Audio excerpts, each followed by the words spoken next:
Hey guys, Alex here, back again with another review tonight. We're doing Shimmer Volume 4, first Shimmer show I've ever gotten. Got it nailed yesterday, so let's get into it with the first match, Amber O'Neil versus Nikki Knox. Basic opener, crowd was into it, booed the heel, cheer for the face. Nothing special, kind of just average, nothing great. 2 stars, it was alright. Then we had Shantelle Taylor, who would become Taylor Wilde in TNA, who wasn't too bad, versus Brookstone. This was really short. It was, few decent spots here and there, but the problem was Brookstone just couldn't sell. It just, everything looked kind of sloppy anytime she was selling a move. The roll-ups looked hideous, like especially the one that won the match. It looked bad. So it was obvious that she was really green and didn't really have anything. Shantelle Taylor was pretty good, though. I liked her. I think she was always pretty talented, actually.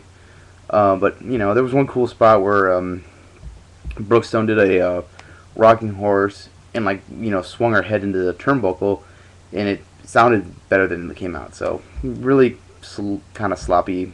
So, 1 1/4. Not very good.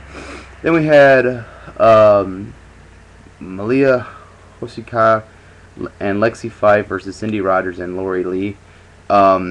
This match was way too long, like 16 minutes, I think, and it was basically nothing but the heels beating up Rogers, and then so they had the heel segment going way too long, and then Lee comes in and gets a little bit of back, and then faces once again pounded on her, and very flat finish. It was just like a double suplex, double reverse suplex, and just very kind of flat and boring. So I get that at 1 1/4 as well. So not off to a good start. Then we had Allison Danger versus Tina Ringer, and this was all right. Crowd was into it again. Ringer, Tiana, whatever her name was, did a nice job of working the back off, working the back, and had like a nice little story and pacing to it. Wasn't really that entertaining to watch her work it over. She's just basically like clubbing on it all the time, and kind of boring. But it was nice. It wasn't too bad. Nothing really wrong with it. So I'll give it 2 1/4. Then we get to the good part of the show: Rain versus Sara Del Rey. Nice job of working, nice job of story and telling a story here. Sara was working the arm the whole match. Rain was working Sarah's back. And they had some nice spots here. There's one cool moment where they're both getting up to their knees after being beaten up for most of the match, and they just started slapping each other across the face. Really really cool, and the crowd liked it a lot and just looked really stiff and nice. So I got a nice little pop out of that for me. Good match. I give it 3 stars.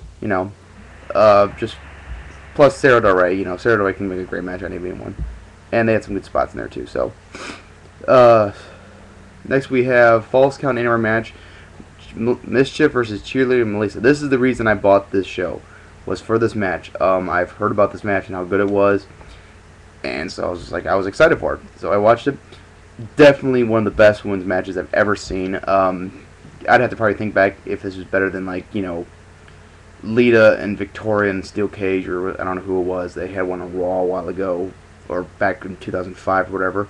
I would have to think back to that, but this was one of the best women's matches I've ever seen, actually. Really good brawling to start out with, really worked it over, did some really cool spots, unique spots. There's one spot where Melissa, stretched her out in the turnbuckle, was really cool. Brawling in the crowd, going out into the streets even, and just, really cool. And there's one kind of goofy spot, where Melissa basically, put her on a ramp, or a little skateboard almost, and pushed her on the stage and shut the door and try to keep her in there. I guess it was kind of weird, but it worked. And then but really cool. I liked it, and the finish was awesome. Basically, Cheerleader and Melissa got her in a reverse cloverleaf, which is her finisher, and put a chair over the top of her MsChif's head, and used her own foot to kick the chair into her head. Really brutal and really cool to watch. Definitely 2 of my favorite women wrestlers right here, and I really look forward to seeing more of these guys in the future. I wish WWE would sign these 2 guys, 2 girls right here. They are very talented. Then the main event, I actually think that the MsChif Cheerleader Melissa match should have been the main event because that was the best match, actually. 4 stars. Probably the highest ranking ever we gave a women's match. Next match was Daizee Haze versus Rebecca Knox. Nice pacing, good story, a lot of mat-based wrestling and technical wrestling into it. You know, it was kind of a battle of who could be the better wrestler between the two of them, and it was a really good story, I thought. You know, Daizee Haze kind of being the veteran. A nice spot where Daizee, like, went up to the turnbuckle, dove out the outside and missed her, and, like, crashed right to the floor, and, like, that was pretty, looked like it hurt a lot, so kudos to Daizee for doing that move. It was good, nice pacing, you know, had a nice time limit, so I'll give it a 3.5. You know, so in all, this was a good way to start. You know, but this is probably not the best ZBD to pick up for a first-time Shimmer fan. So because there's only 3 matches here that I think were really, really good, and the other 4 on the first 4 matches were decent to not really good. You know, nothing really special. Then the last 3 matches really helped to keep this this volume good. I'll give it a 7.5 or 0.25, just on the strength of that MsChif Cheerleader Melissa match, which really is the reason you should buy it. But you know, don't go out of your way.